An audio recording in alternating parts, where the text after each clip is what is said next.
Evo, poštovani prijatelji, ja sam sad na Floridi, došao sam ovde malo na odmor i ovde ima velika srpska zajednica. Ima naših naroda gotovo na svakom kraju.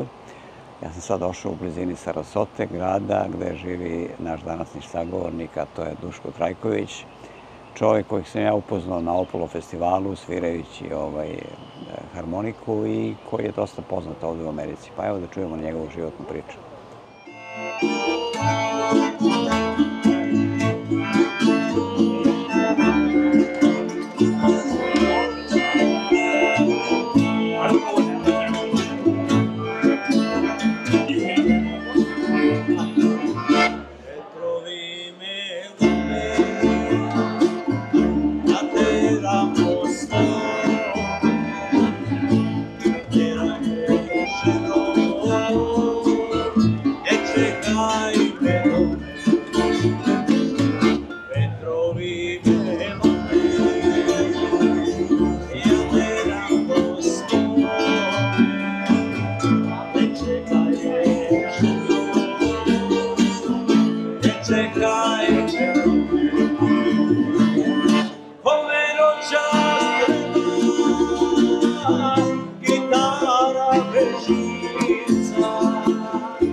Evo, danas je maj 2025. godine, a nekih davnih godina. Kada si ti došao u Ameriku, kaži mi, molim te? Da li možda se setiš tog datuma? 23. maja 67. 67. godine. Koliko si imao godina tada? 11. 11 godina. A, mislim, kako si došao? Su roditelji tvoji bili ovde ili... Ne. Cela familija je bila u Austriji godinu i po dana. Tata je tamo radio, dobio je pasoš da radi i vizu i onda je, čim je stigao u Austriju, on je aplicirao da se doseli u Ameriku.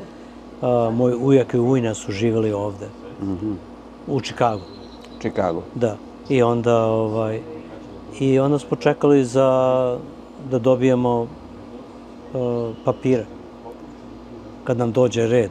Kaži mi, je li tada bilo mnogo lakše da se dobijete? Molim? Je li bilo teško dobijati te green karte tada ili radne dozvole? Pa, ja ti kažem, čekali smo godinu i po dana. Godinu i po dana, pa dobro, znam, dođe ljudi ovde, a čekaj, vi ste došli kao useljenici? Jeste. Aha, pa dobro, ali imali ste pravo da radite odmah ili ne? Odmah. Mi kad smo došli u Beču, kad smo morali da primimo ove vakcine i preglede, oni su nama dali, tati su dali kofer i on kaže ovo treba da predate kad stignete u New York, koje je prvo mesto gde ćemo da sletimo u Americi i to vam je za immigration. I onda kad smo mi stigli u New Yorku, oni su otvorili taj kofer, videli papire, podelili svakome zelenu kartu i social security karticu i sve. Dobro, 67. godine nije baš puno ljudi dobijalo tako lako iz Srbije da ide negde u svet. Pa da smo bili u Srbiji ne bi dobili. Ne bi dobili, aha. Zato je moj tata insistirao da živimo u Austriji. Austriji, da, aha. I koliko ste živjeli tamo? Godinu i po dana. Godinu i po dana, pa dobro. Da. I kakav je bio taj početak? Ti si došao kao dete, mislim. Kako je tebi izgledala Amerika, mislim? Znaš šta, ja sad kad razmišljam kako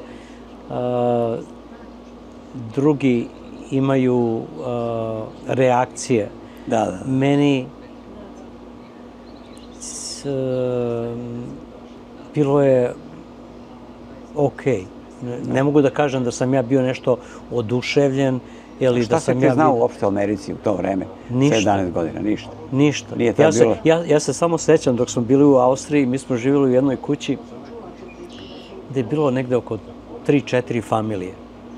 I onda je bila jedna velika prostorija što bi moglo da se upotrebi recimo za razna slavlja, gde smo se svi tu skupljali uveče kad svi dođu s posla, tu je bila glavna kuhinja i tu se igrale karte.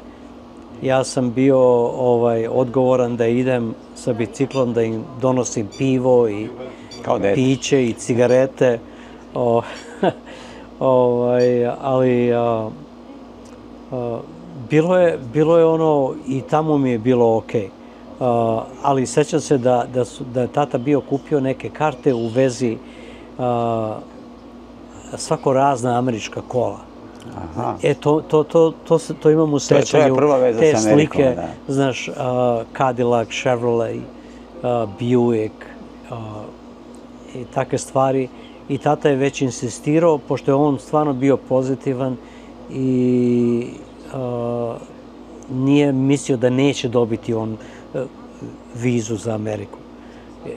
I da se samo koncentrišem da već počnem da učim engleski. Tako da je on već, pre nego što smo mi se iselili iz Srbije, iz Jugoslavije, kupio rečnike i neke sveske za učenje rečenica i sve tako. Ali to je malo teže. Znaš, ti kad u to vreme, ja sam imao 10 godina, ja sam otišao 66. godine iz Srbije, on je otišao malo ranije i da ja sada se koncentrišem na engleskom, a išao sam u školu tamo. Tako da mi je bilo važnije da mogu da se sporazumem na nemačkom. I znao sam dovoljno, znaš, naučio sam za tih 1,5 dana da uopšte nisam imao problema u školi. I onda posle, kad smo došli u Ameriku, onda sam se baš koncentrisao na engleskom. Totalno zaboravio nemačku u roku od 6 meseci. Da, pa dobro, šta si bio koliko? Godinu dana u Nemačkoj? 11, da. Godinu dana u Nemačkoj, koliko ste bili? Da, u Austriji. Da, u Austriji, da. To je bilo baš na tromeđi Austrije, Nemačke i Švajcarske. A kaži mi u to vreme, koliko je te ekonomske emigracije bilo iz Srbije, iz Jugoslavije? Tamo je bilo dosta naših. Dosta, a? Ja se sećam, ta kuća gde smo mi živeli, to je uvek bilo puno. Tu je bio i moj stric, tu je bio i mamina 2 rođaka sa ženom i sa decom. Bila je još jedna familija iz Zemuna. Bila je familija koju smo i dan danas prijatelji. Muž je umro, ali ona je još živa, tetka Marija, koja je bila iz, ja mislim iz Novog Sada, tako nešto. Prezime je bilo Korolija. Da. A bilo je dosta drugih, pošto u to vreme moj stric je bio mlad. Tata je imao samo, 36 godina. Nije on bio nešto mnogo star u to vreme. Ali bilo je dosta mlađih i devojaka koje su tamo dolazile, koje su bile imigrirale. U to vreme moje razumevanje je da Austrija je imala problem sa radnom snagom i tražili su ko je god teo mogo je da dođe. Da radi, da. Ali to je bilo, ti ako pogledaš Austriju koja ide taj tanak deo i onda ide ovako i ovde je Beč. Mi su bili totalno suprotno od Beča. Najdalje što može da odeš u Austriju. Ja se uvijek pitam, kako si otišao tamo? Mislim, tipično ti imaš, odmah kada pređeš preko Slovenije, da uđeš tamo, mogu se tamo, kaže, tamo je bila industrija. Moj tata je bio metalostrugar i odmah je dobio posao kod čoveka da radi. I on je kao metalostrugar isto aplicirao posle za Ameriku da bi došao? On je, ja ne znam kako je aplicirao, on je imao diplomu i mi kad smo stigli u Čikagu, on je počeo da radi, moj ujak ga zaposlio, zato u to vreme, to je bilo sve dole oko crkve. Da, pa dobro. I ta čelična industrija Republic Steel je bila, da kažeš, pola milja od crkve. Gomilu naših Srba. Svi ljudi koji su osnovali tu crkvu, oni su većinom radili u toj čeličnoj industriji i tata se tu zaposli, pošto nije znao dobro engleski, oni su zahtevali da on zna dovoljno da može da čita one skice i schematics, da radi na mašini. Onda je išao uveče u školu, a inače za to vreme je čistio, bio čistač. Da. I onda čim je malo znao bolje engleski, oni su ga zaposlili. To je bilo kao 3. stepen da bude metalostrugar. On je u roku od godinu dana, on je već bio majstor strugara. Zato što je stvarno poznavao svoj posao. Dobro, on je to znao, on je to ranije... On je radio u ITM-u u Srbiji. Da. Gde si morao da budeš mnogo veći majstor, jer su mašine bile slabije i da si morao znanje. Da, za njega je ono bilo lako. Da. Mislim, posao je bio lak. Imalo je dosta posla, u to vreme je još bio rat u Vijetnamu, tako da potražen za te čelične stvari, to je bilo, on je radio i po 12 sati i po 16 sati. Šta ti kažem, on je, posle godinu i po dana mi smo živjeli sa mojim ujakom i ujinom i treba sad da dođe moj ujak i ujna i njihove 2 ćerke. I onda kao da ispoštuje, pošto smo mi imali šanse da živimo sa njima godinu i po dana, mi bi trebali da se iselimo. Tata nije uopšte razmišljao da se on iseli u stan, on kupi kuću za 18.500. Ja se ne sećam koliko je kuća mogla da bude velika, to je bilo 3 spavaće sobe, 1 toalet, predsoblje i kuhinja i mislim dnevna soba i dole podrum. Ja bih rekao da možda je imala 700-800 square feet od cigle. Kolika je plata tada bila? 18.000 je bila kuća, koliko je on mogao da zaradi? On je verovatno zarađivao negde oko $500-600 mesečno.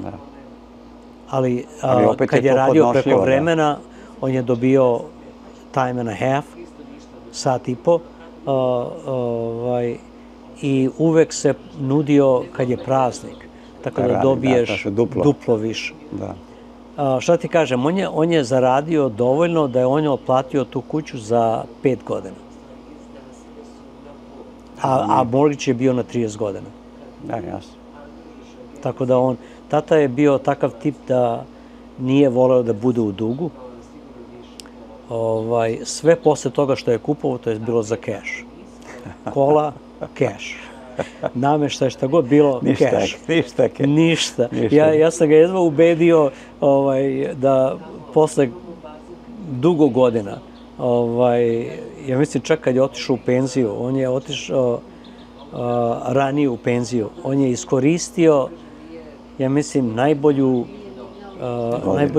najbolju penziju od mnogo drugih.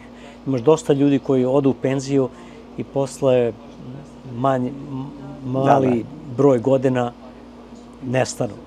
Tata je bio u penziji skoro 29 godina. Oni su njemu ponudili 58. godine, kad je bilo, masivno su otpustale ljude na layoffs i to sve. I pošto je imao dovoljno radnog staža, trebao si da imaš 15 godina radnog staža i da budeš preko 55 godina. On je već imao oko 57 ili 58 godina, imao je oko 17 godina radnog staža. I prosek je bio dobar, verovatno. Oni su ponudili taj supplemental pay. Znači, ono što bi trebao Social Security da pokrije, oni su to pokrivali do njegove 65. godine, plus njegova penzija. I ja sam mu rekao, pošto nije dobro razumeo engleski u vezi toga, ja sam otišao, morao je da bude u juni, i ja otišao tamo na sastanak i shvatim o čemu se radi, ja kažem, tata, ovo ti je odlično. Ali ja sad razmišljam u njegovo stanje sa 58 godina, ja sad imam 69. I radiš. Da, i on kaže, sine, ja moram da radim. Ja kažem, ništa, idi u penziju, nađi drugi posao, nešto. A on je u to vreme već bio kupio plac u Tarpon Springs, Floridi. I imao je prijatelja koji je isto radio, koji je bio malo stariji od njega, otišao u penziju i oni su tamo isto imali plac i već je napravio kuću i on je ponudio da tata i mama odu kod njega, da žive sa njima, da on napravi tamo kuću na taj plac što je bio kupio za keš. I tako je uradio.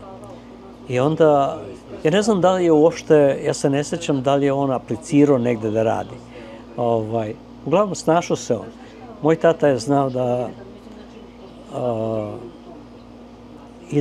bude metalostrugar, znao je da radi struju, vodu, beton, pištjeraj, sve je znao. I on sazna kako da postavlja ove irrigation sisteme za zalivanje trave. Ali najvažnije je bilo da ne bi upotrebljavao gradsku vodu, pošto je to skupo. On je pronašao način kako da pronađe vodu i da ti izbuši bunar. Stvarno? Znaš, spusti pumpu dole, koje je koštalo u to vreme. On je prvo sebi to uradio i to je koštalo vrlo malo para. Pumpa je bila najskuplja. Ove cevi su bio PVC cevi. Tako da je to radio svima njima.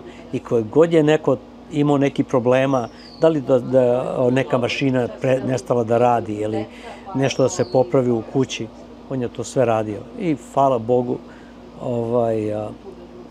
nikad mu nije bilo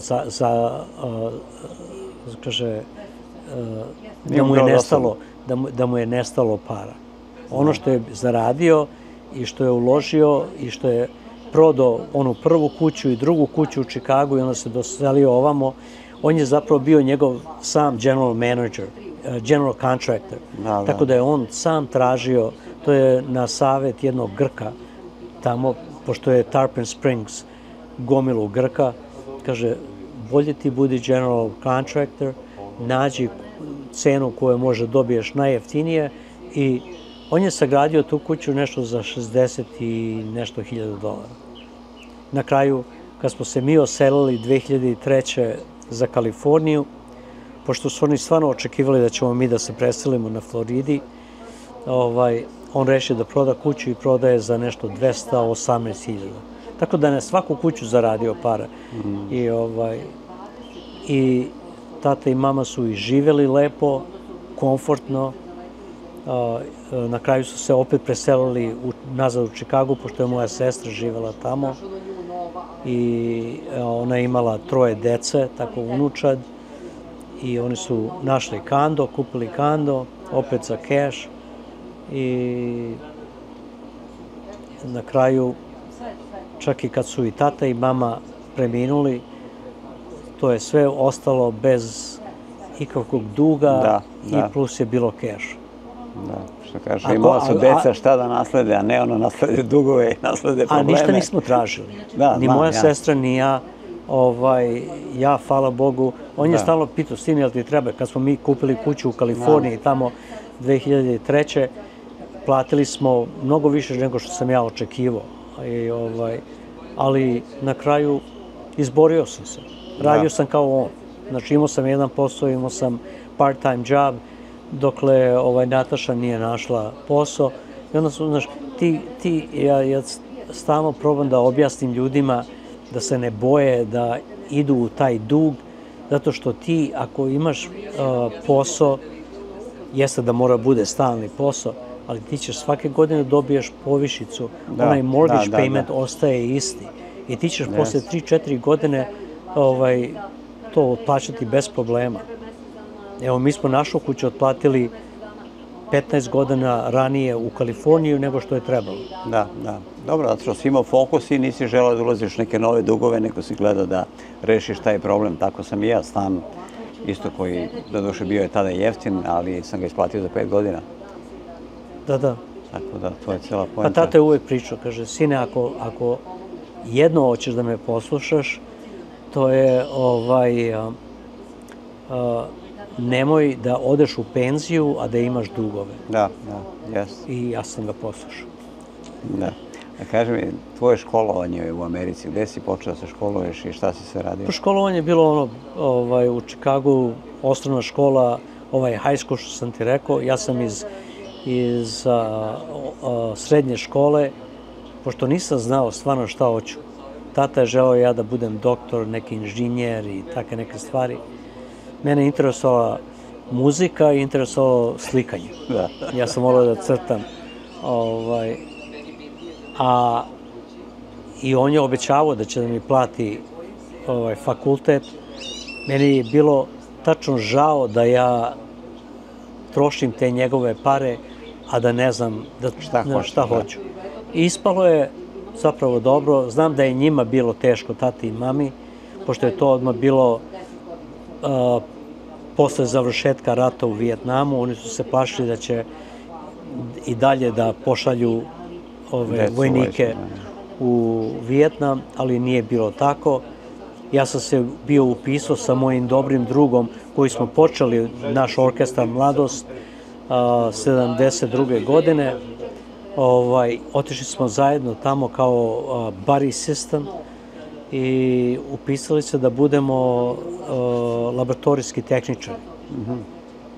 I na kraju ja sam se upoznao tamo sa patologom i ušao sam u branšu laboratorije koju uopšte nisam ni učio ništa dok smo mi bili na obuci u školi za laboratoranta. To je histologija i ja sam to zavoleo, zato što nije ti tipičan posao u laboratoriji gde imaš one epruvete sa krvi, staviš to u mašinu, ona će ti izbroji crvenih zrnca, belih i sve ove druge stvari, imaš tamo u hemiji. Voleo sam malo u blood banking, kad se radilo onaj cross matching, kad nekome treba krv, to je moralo sve ručno da se radi. Znaš, da vidiš čija krv bi mogla da se da nekom pacijentu. Ali ovo je bilo totalno više rad sa rukama. I dan danas taj posao se računa kao i naučnost i, kako se kaže, art. Tu moraš da znaš, tu moraš da imaš osjećaj. Ti sečeš to tkivo između 3 i 5 mikrona i stavljaš na staklenim pločicama i nijedan patolog ne može nikakvu dijagnozu da napravi bez nas. Ja sam to stvarno zavoleo i onda to sam radio u armiji. Bio je jedan divan patolog koji je isto bio iz Čikaga, koji je radio u Loyola bolnici i on mi je rekao, kaže, kad izađeš iz armije, da se javiš ovom čoveku, to je Christ Hospital u Oak Lawn, i ja sam izašao nedelju dana ranije da bi mogao da položim za moj sertifikat, a to se davalo baš u University of Illinois u Čikagu. A kad si se prijavio da ideš u armiju? To je bilo u high school? 75. To je još u high school bilo ili je... Ja sam se već prijavio, ja sam još bio u high school, ali da pođem 23. avgusta. Tako da imam malo 2 meseca odmora kad sam graduirao. A čekaj, to je high school, a kad si išao na taj fakultet za patologa? Na fakultet sam išao kad sam završio armiju. Zato sam ja otišao u armiju, da ni ja, ni moj tata da plaća za fakultet. I koliko si treba da provedeš vremena u vojsci? Pa moraš da provedeš 3 godine i oni ti plate 4 godine fakulteta. Fakultet, sjajno. Da. I onda sam išao u večernju školu u University of Illinois, Circle Campus, i mogu te reći da to ja nisam završio. Završio sam 3 godine, falilo mi malo jače od 3 godine.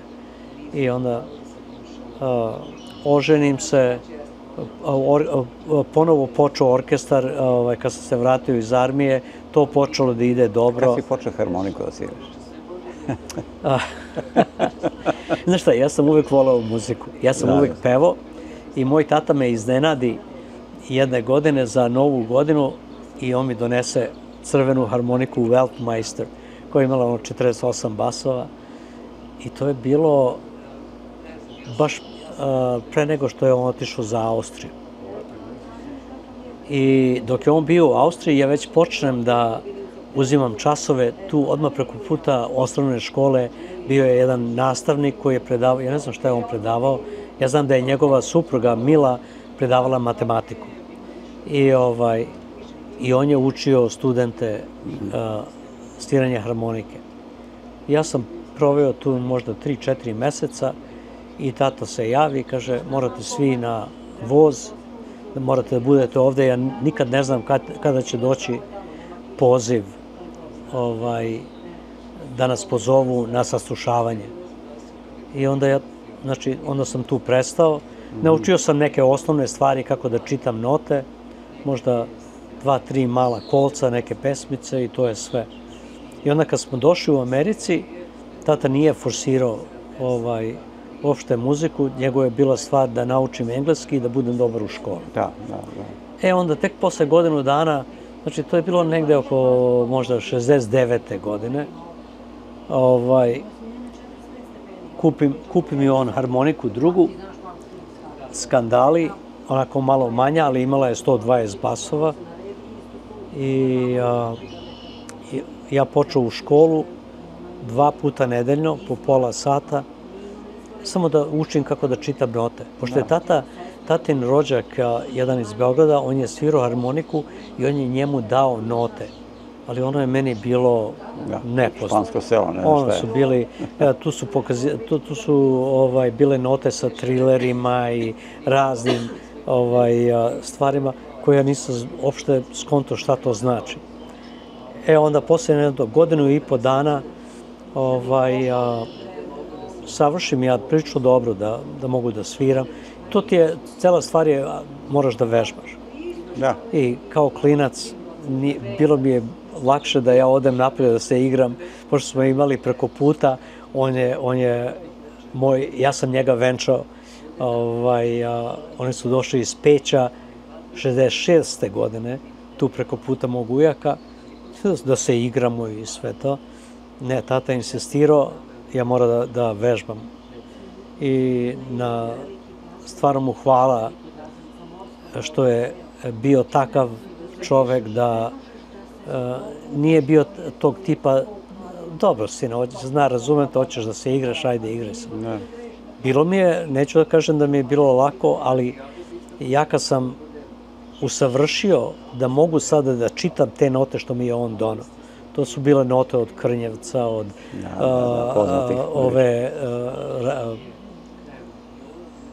Živković, Radojke i Tineta i Buce Jovanovića. I on reši da me iznenadi i kupi mi Dalapu, ovu koju dan danas imam, i ona je stigla negde u decembru 71. godine. I 72. godine, sad ja sam već počeo da sviram onako na igrankama, samo po neku pesmu da odsviram to. I naša crkva Sveti Simeon Mirotočivi osnovali su veliki bend. To je bilo negde oko 80 dece. Deca koje su svirali harmoniku, gitare, bubnjeve, bas gitare. I taj Italijan koji je držao tu muzičku školu gde sam ja išao, on kaže, bilo bi lepo da se onako malo razdvojite, ovo je samo za vas sugestija, znaš, da imate malo svoj bend, da imate neku inicijativu, znaš, da se, možda da bude malo više takmičenja između jedni i drugi. I mi to uradimo. Ja, moj kum, što sam ga ja venčao, ja sam imao 15 godina, on je imao 12, izvini. I taj drugar moj iz high schoola što smo otišli u armiju, on je bio godinu dana mlađi, a njegov brat je bio isto kao moj kum, 12 godina. Znači ja sam imao 15, 14 i dvoje po 12 godina. Oni su svirali bas gitaru i gitaru, a ja i Rade koji smo otišli u armiju, njegov otac i moj otac odluče da nam kupe Dalape. I to je bilo negde oko $1.500 u to vreme. Znači, tata je morao da radi jedno 3 meseca za tu harmoniku. Te pare, da. Da. I zato mi je ta sentimentalnost za tu harmoniku. Inače, propala je dosta, i od sviranja u Čikagu, ima dosta veze sa klimom, onda u Kaliforniji gde je bilo baš suvo i onda sad kad smo došli, sad baš razmišljam mora da ide na tune-up. Ali mi smo počeli da sviramo onako prilično dosta. I dobiješ ti po $50 u to vreme za nas. Lepo. Ja znam, ja kad sam čistio tamo, ja i moj drug Slobodan Živanović, trebalo nam nešto džeparca i mi odemo, vidimo tamo traže neku pomoć u frizeraj, gde su radile ove frizerke, i $5 da dođemo posle škole i da mi počistimo, ono sve. Nema problema. Opet. A ovo sad dobiješ $50. Tako da smo mi u tome uživali. Ja od kako sam počeo da sviram tako i kako sam počeo da dobijam taj bakšiš, da kažeš, da budem plaćen, ja nikada tatu i mamu nisam pitao za džeparac. Da, jasno. I meni je sad vrlo neobično kad deca kažu tata i mama neće da mi daju, treba mi pare, znaš, da izađem negde out. Ja kažem, idi zaradi. Zaradi, čoveče, mlad si, jak si. Znači, ja sam išao u high school, svirao i onda sa 16 godina, pošto nisi mogao ranije, moja mama radila u bolnici, u South Chicago bolnici, ona je bila čistačica i mene zaposli 4 sata da radim posle high schoola, posle škole. I onda sam ja dolazio autobusom kući, ona je radila 8 sati, tata bi otišao kad on dođe, pošto je radio drugu smenu, on ode i pokupi je negde oko pola 12. I onda rešimo ja i Rade da odemo u armiju, tako da to je nestalo za 3 godine. Mi se vratimo, potražnja za muziku. Ja ne znam da si upoznao Milana Vezmara, verovatno znaš Nikolu Vezmara, njegovog sina, što ima orkestar Srmu. On je svirao gitaru, svirao i bas isto. On kaže, Dule, moramo da ovde su tamburaši više traženi nego harmonikaši. Molim? Ovde su u Americi tamburaši jako popularni. U to vreme, ne u Čikagu. Bilo je gomilu orkestra koji su sve bili harmonikaši. Nije bilo mnogo harmonikaša, da kažeš, profesionalaca koji su, recimo kao sada, što je bilo kad je došao Mića Radovanović, pa bio je onaj Đule, pa i ne mogu sad setim imena, ali to je bilo pre toga. Znači, to je bilo sve ovo mladi orkestri, bilo je mlada Srbadija iz Gere, Indijane, bilo je Šumadija orkestar iz Milwaukee koji su bili fenomenalni.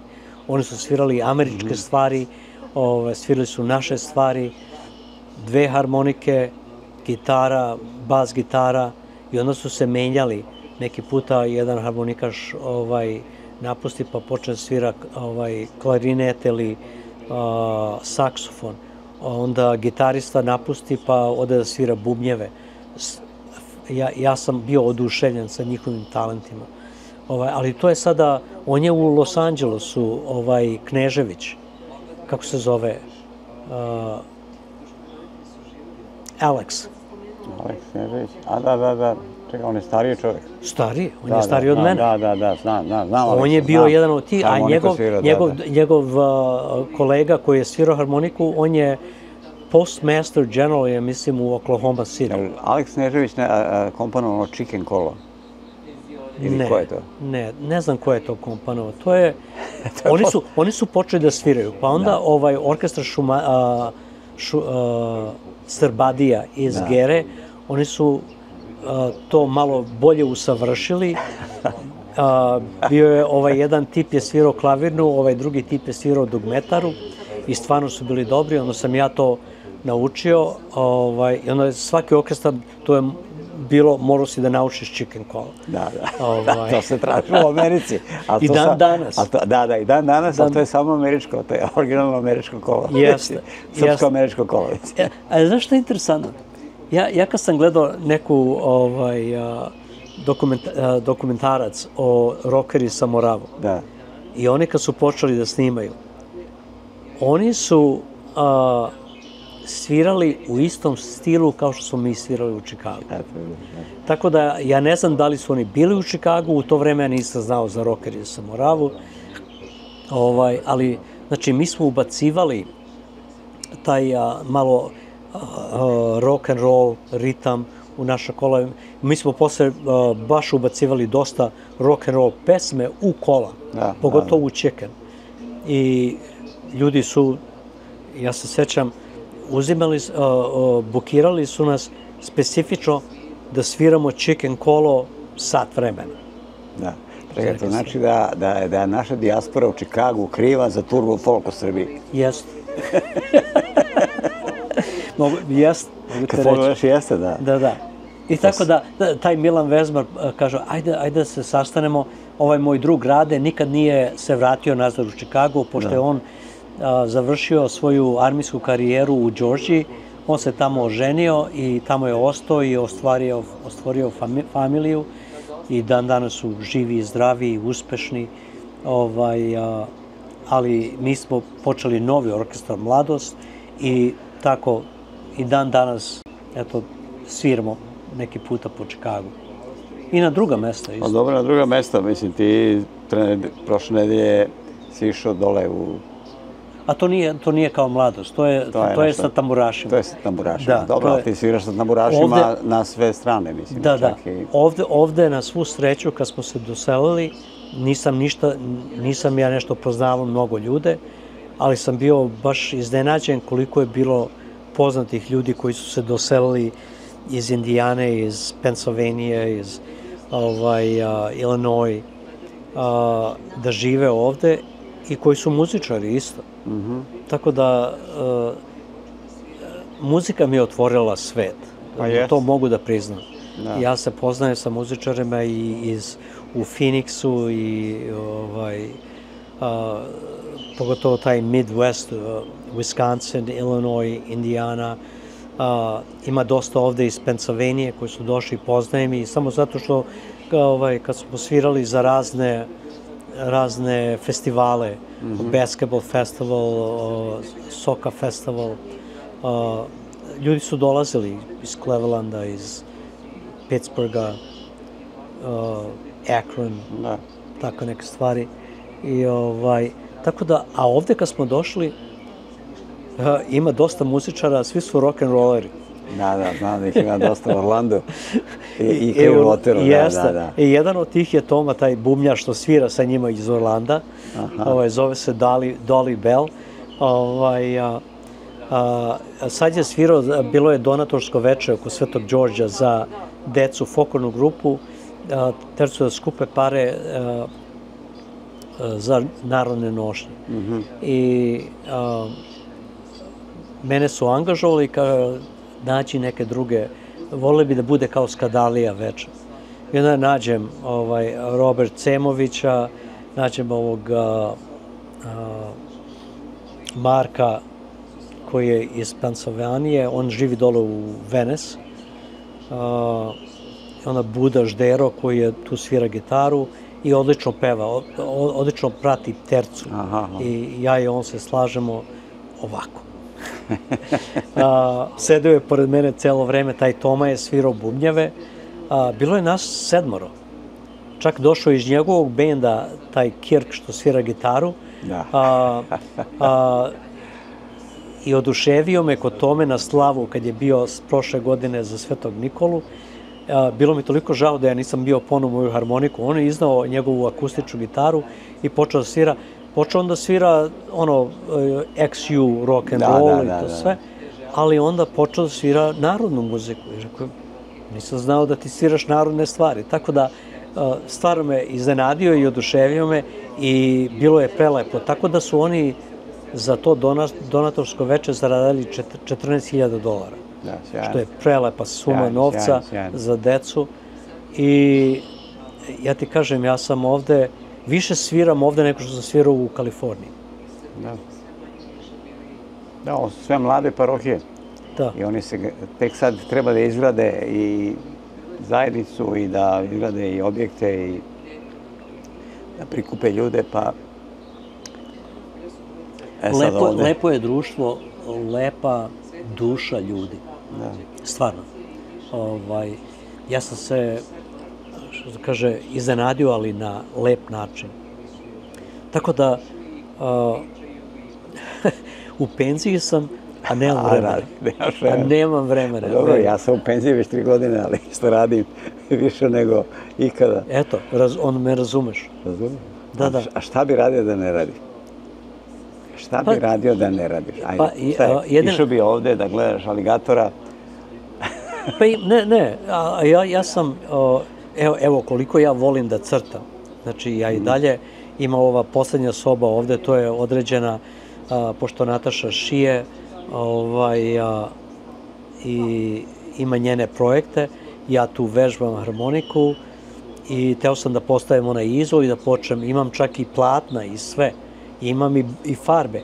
Evo već 4. godina ovde, 4 pune godine, ja ništa nisam uzeo da nacrtam. Znaš, imaš te interese koje, Pa dobro, ali radili ste malo na sređivanju kuće, na svemu tome. Pa jest. To ti je isto umetnosti. Kad pogledaš, vi ste od nečega što je bilo ništa napravili raj na zemlji. No, bio je veliki projekat. Ja i Nataša smo uložili mesecima što smo ugradili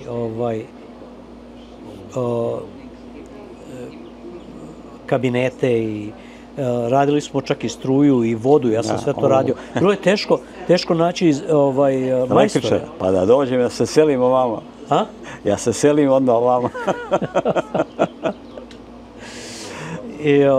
Tako da ima dosta posla, kad god imaš kuću imaš posla. Ja uživam da budem napolje, evo mi ovde smo stalno, ja volim da budem pored vode, volim da radim oko kuće, oko cveća, oko žbunova i tako. Ja da ne idemo za Srbiju tako toliko dugo preko leta, ja bi čak i kosio moju travu, znaš, ali neprijatno mi da angažujem njega za ti 4-5 meseci i onda mu kažem, onda mora da kupi mašinu, pa nema mesta u garaži, ako imam garažu za 3 kola, a imam samo 1 kola. Ali nije potrebno, tako da, ali uživam u prirodi i volim da radim i oko kuće i u kući. I uvek ima posla. Da, svirao si po celoj Americi. Jedino što nisam svirao na istočnom delu Amerike. Znači, od Pittsburgha dole do Midwestu, pričamo o Indijani, Indianapolis, Chicago, Gary, Cherville, Maryville, Indianapolis, St. Louis, nisam svirao južnije od St. Louis, Omaha, Phoenix i u Kaliforniji. I u južnom delu i severnom delu dok smo živali tamo. Tako da ne mogu da kažem da smo svirali preko cele Amerike, ali u Las Vegas smo svirali. Velika zajednica srpska. Da. Kaži mi, gde se najlepše živi u Americi? Gde se najlepše živi? Najlepše živi, da. Evo sad ovde momentalno. Florida. Znaš šta, to je sve stvar isto kao ukusi što se menjaju u vezi hrane i pića, tako je i taj deo života gde uživaš negde.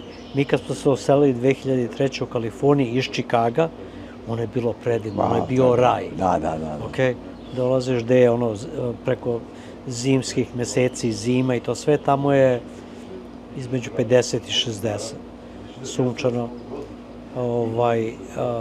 Klima je, pošto smo mi živeli blizu, praktično negde oko 3,5-4 milje od vode, tako da je temperatura prilično konstantna.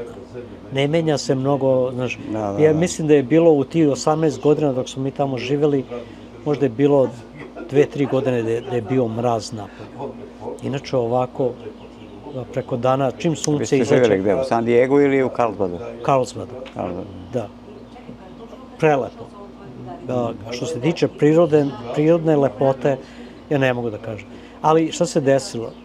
Mi smo celo vreme radili, ti ustaneš ujutro, uđeš u kola, otvoriš garažu, ideš na posao, uđeš dole u garažu, izađeš napolje, ne vidiš ništa od lepote. Odeš gore da radiš, isto tako kad se vratiš i sad je već, pošto smo mi radili tipično 9 sati i onda smo imali svako drugi vikend po 3 dana slobodno. Mi se vraćamo kući negde oko 5 sati, već sunce onako zalazi, pogotovo kad je zimsko vreme. Imali smo lepu baštu, čak i sadili smo povrće i voće i tamo. Tako da ja obiđem sve to i onda ovaj heater je tamo što sam donao odatle, imali smo 2 i odmah se upali. Da. Zato što je bilo, treba ti jakne. Onda kad smo otišli u penziju oba dvoje, ona je otišla u penziju, ja sam je penzionisao možda 4 meseci posle mene i onda kad smo otišli u penziju, mi shvatimo kad povedeš ceo dan kući da je prilično hladno. Da. Znaš, ti ako si na suncu, oko 9-10 sati, to je okej, ali čim sunce zađe, hladno. Mene vrlo retko si mogao da vidiš tamo u Carlsbad sa šorcem ili uvek sam nosio trenerku i neki hoodie ili tako nešto. I šta se desi, naši dobri prijatelji Goran i Sanda, koji sad, njihove kuće je 3. kuća od naše ovde, 2020 je bila naša 25. godišnjica. I njihova i Natašina i moja. Na isti dan, iste godine. Oni se venčali u Beogradu, a mi se venčali u Čikagu. I mi bili bukirali kruz i putovanje iz Miami i onda COVID udari i kruz je poništen, ali pošto je Florida bila otvorena, mogu si da letiš ovde za Floridu, mi rešili da dođemo na Floridi i onako da pogledamo. Počeli smo da razmišljamo da se selimo. Zapravo više Goran i Sanda nego mi. Onda mi rentamo kola tamo, obišli malo Miami, malo Fort Lauderdale, posetili moju pokojnu ujnu, ona u to vreme je bila živa, u Pampano Beach i nastavimo, Sanda je ima prijateljicu koja je radila sa njom u travel agenciji, koji su kupili kuću u Villages. To je gore iznad Orlanda. Ne znam da si čuo. To je mesto gde je za starce 55 godina i više, ali tu sad ima negde oko 130.000 stanovnika. To su sve neka mala, zato se zovu villages, kao neka male varošice, ali sve je konektovano. Tu imaš i golf courses, i bazene, i pickleball, tennis courses, sve to. Fenomenalno. Jedino što je prosječne godine su negde oko 75. Tako da smo rekli, lepo je, sređeno sve, activities koliko hoćeš, ali nekako malo za nas. Nema s kim da igraš tenis. Za mene, no, tenis court su puni, golf course su puni. Ja ne mogu da te objasnim, ti ljudi koji su svojih 70. i 80. godina, koliko su aktivni. To ljudi šetaju. Pazi, to je želja za životom i ti znaš da ako si aktivan i ako si, znaš, Znaš šta nas najviše oduševilo? To je bilo u decembru 2020. Oni su tek izjavili kao da ima vakcina i to sve za COVID. U Kaliforniji je bilo sve zatvoreno, kao što znaš. Nigde nisi mogao. Mi smo živjeli u prelepom mestu gde je bilo na brdašcu, imali su trail za hiking, mislim za šetanje i sve to, sve kao bilo zatvoreno. Nisi mogao da ideš na plažu i ništa. Mi dođemo tamo u Villages i oni stalno pričaju, ovi stari ljudi ima sve da pocrkavaju. Ovo je znači cela varošica, ta Villages, kažem, prosječna godina 75, barovi ovako puni. Niko ne nosi maske, svi piju, svi puše, live music, imaš gde god hoćeš, gde se okreneš.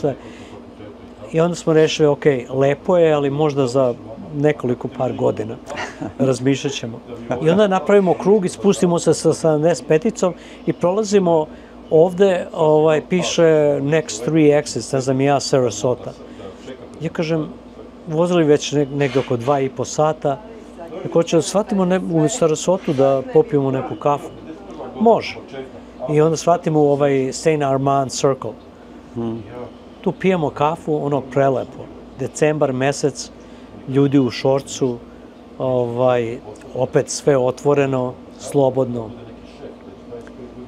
I tu je bio, znači mi sedimo ovde, odmah ovde je real estate office. Nataša i ja ustanemo, znaš, pogledamo neke cene, znaš, kažemo, nemojte, ovo jeftino. Da. I onda Goran i Sanda isto pogledaju. Znači, to je bilo sredinom decembra, mi se vratimo nazad za Svetog Nikolu u Carlsbad, kod prijatelja, zapravo dolu u Del Mar, i neko rekao, kao čujemo da hoćete da se selite za Goranu i Sandi, za Floridu. On kaže, pa razmišljamo onako ozbiljno.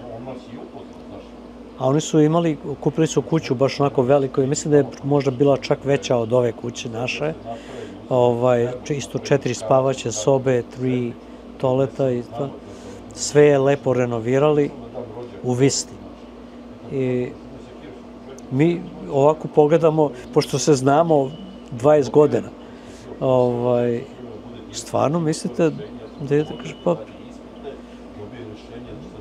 razmišljamo na kraju oni prodaju kuću našim prijateljima, jedan mlađi par, Gaga i Boško, i onda sad je već zakazan onaj closing i treba da nađe kuću ovde. A on je već, što je dobro uradio, on je napravio ugovor sa svojim šefom da ga ubedi da ostane u kompaniju i da radi remotely.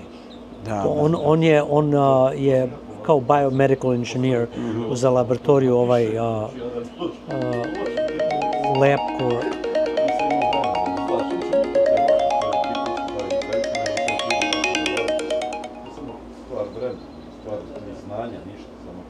LabCorp.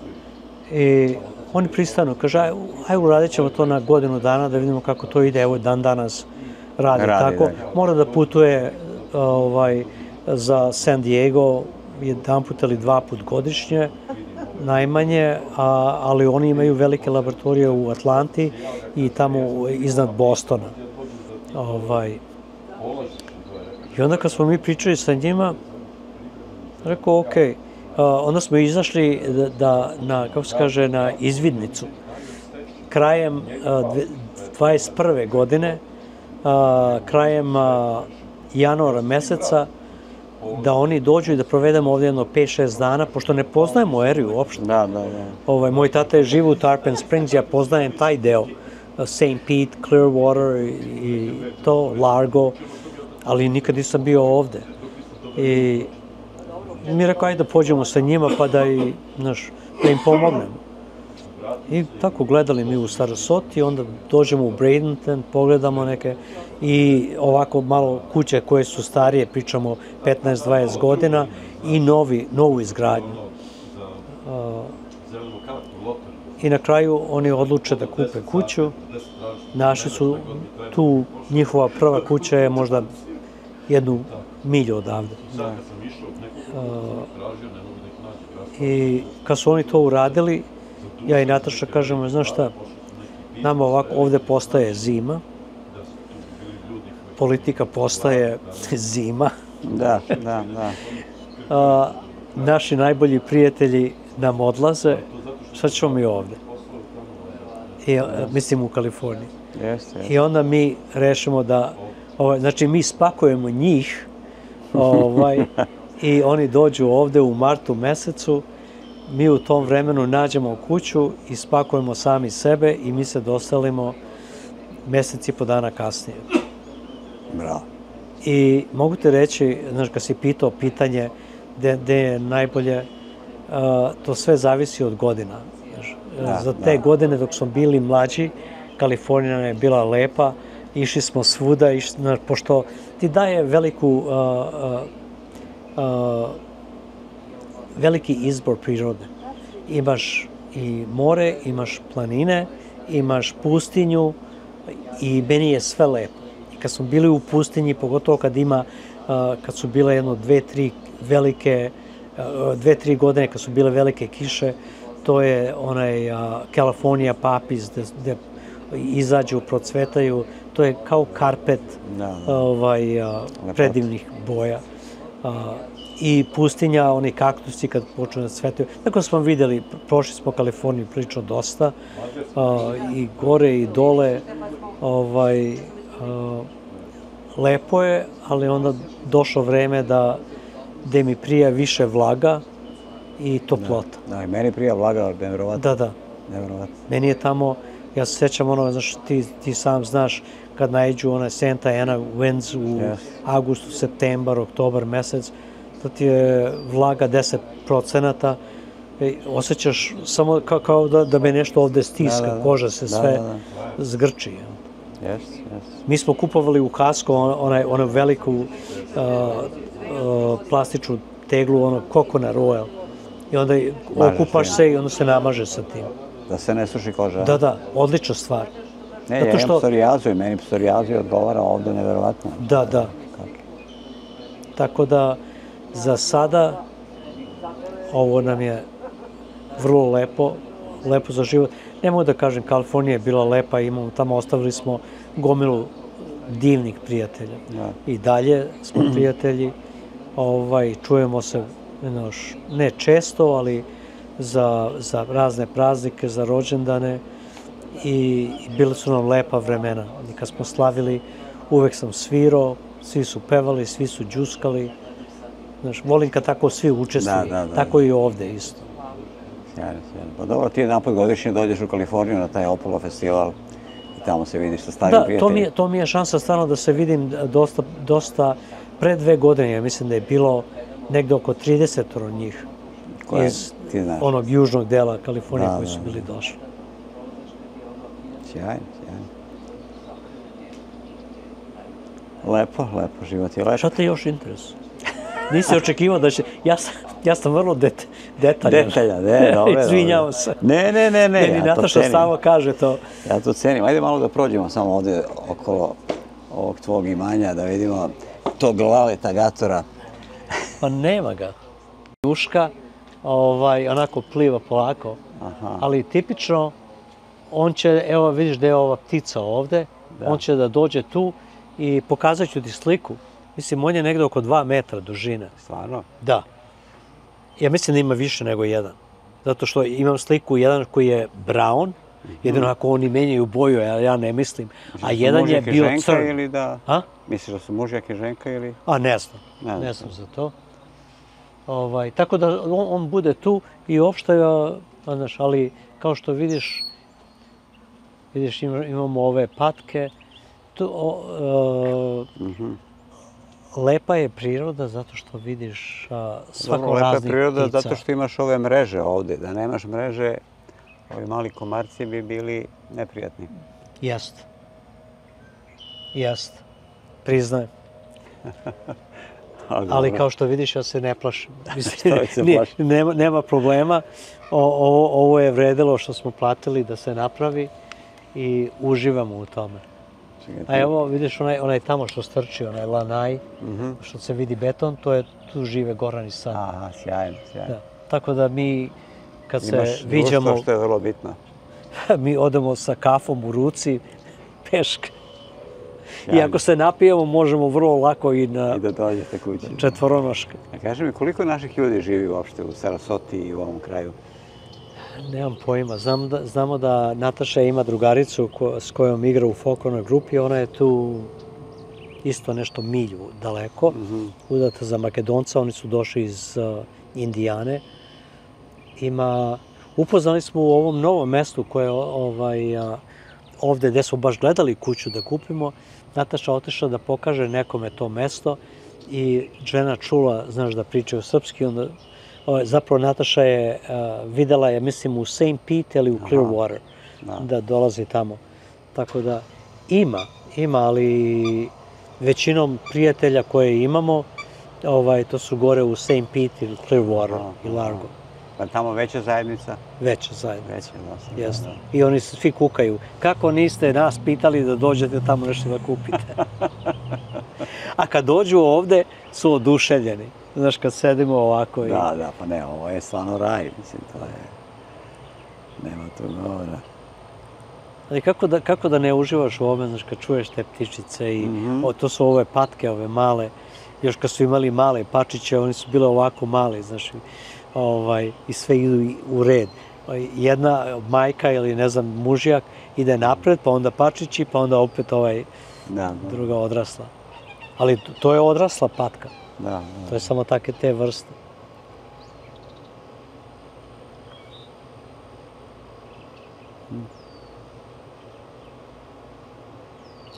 S čime se hrani ovaj alligator? Znaš šta, dole ima dosta kornjače, ima riba dosta. Ja znam ove naše komšije, kada su bivši komšije, imali su 6 dece i bila su 3 muškarca koji su bila najstarija, oni su pecali ovde. Ti možda pecaš, ali moraš da baciš ribu, ne možda, ne bi ja... Mislim, ja mislim da nešto stavljaju u vodi da bi ubijalo komarce i take neke stvari, ali bilo je onako bes koji je ovako veliki. Tako da ima ozbiljna riba. A dosta puta vidimo, recimo jedan put je bilo dosta ovde perja, tako da uvati neku patku ili nešto i tamo isto videli smo sa one strane, znaš, gomilu perja. Ja imam snimak, ne sliku, nego sam snimio. Jedan put nivo vode je bio mnogo višlji, bio je ravan sa stravom i on je izašao ovde i on je uvatio ribu ovako veliku u ustima. I neće da je pusti, riba, znaš, proba da pobegne dok riba je klonula i onda je izašao napolje, pojeo ribu i otišao nazad u vodu. Tako da, ima hrane. Interesantno, da si me pitao pre 10 godina, moja reakcija bi bila kao i svi drugi ko dođe od naših prijatelja i rodbine. Ja bi se plašila i to sve. Mi sada se obradujemo se kad ga vidimo. Znaš, kao, eno ga Lale, mi ga zovemo Lale Gato. Da, eno ga Lale. Tako da... Znaš šta, ja sam gledao jedan novi community koji se pravi tamo u Northportu i sad ima veliko jezero okolo. Ja kažem, pa ima ovdje aligatora? Kaže, pa da, kako da ne. Mislim, ovo je njihovo stanište, pazi, mislim, gdje vidiš vodu, normalna stvar da ćeš vidjeti aligatora.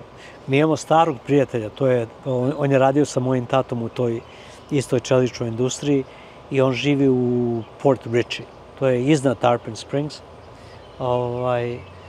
On je sada možda, on je bio mlađi od tate, on je sad negde 80 i nešto godina. I on i dalje radi, isto nešto part time, bavi se mašinskim poslom. I on isto ima, ali manje jezero, možda 1/20 deo ovog jezera. I on ima isto aligatore tamo. I ima ove, kako se zovu, velike ove čaplje. I on kad nju zove, ona kad ide ovako, on nju zove, ona dođe i čeka da joj da hranu. I on otvori garažu, drži garažu otvorenu, mi smo otišli pre možda 2-3 meseca da ga posetimo. Čaplja ide tamo kroz garažu. Kaže, čekaj Dragane, imaš ovde pticu. Ne znam, dao je on ime. To je moj bari. Ne sekiraj se.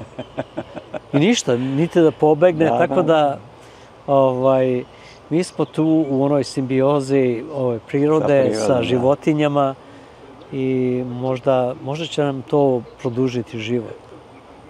Ja se nadam da hoće. Da. Hvala ti puno. Nema na čemu.